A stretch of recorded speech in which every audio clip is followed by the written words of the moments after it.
us about your story and your love for dogs.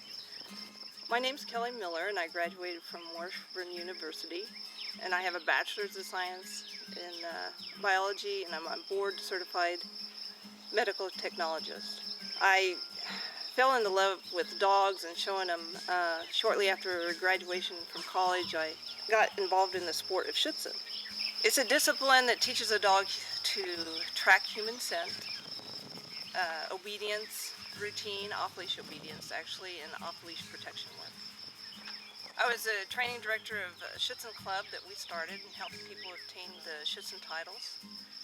And I also competed in AKC. And what we discovered is the dogs, these dogs that were trying to get ready to achieve these titles, were reactive to the surroundings. And so we learned how to solve these problems, not to be reactive in these events and actually achieve the titles.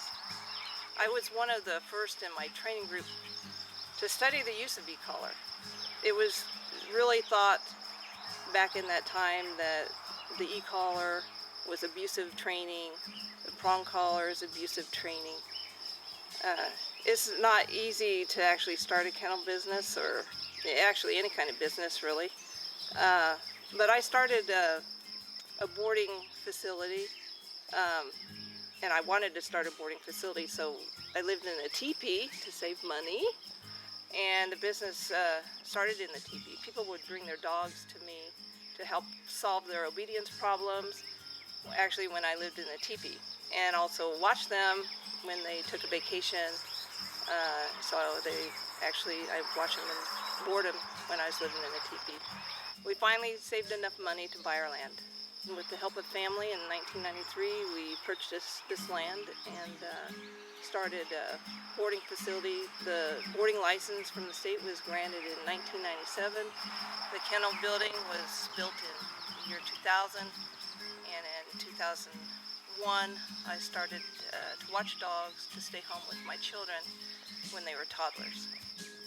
So the dogs that came to board with us, they were like reactive and nervous and shy, sometimes aggressive, and owners wanted to understand why these dogs that they were adopting were acting this way. And this is why I started the Fresh Start Train Smart program.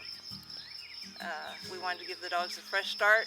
We did some training, sometimes just in a short training session.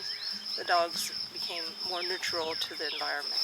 My main goal is to teach people using video of actual case studies that we filmed to be confident and kind when using the electronic collar and training on their dog. A common approach is to, they recognize they have a problem, buy the collar, and just stop the unwanted behavior without the dog having a foundation, which then the dog will experience at a very high level, and without any proper foundation, is pretty much will either scare the dog, escalate the aggression, and the problems just continue. And a lot of times the dog's then at risk of being surrendered back to the Humane Society. The Fresh Start training process focuses on coaching people how to use the electronic collar to shape the dog to have better behavior, and customize the e-collared settings for their dog's personality and learning style.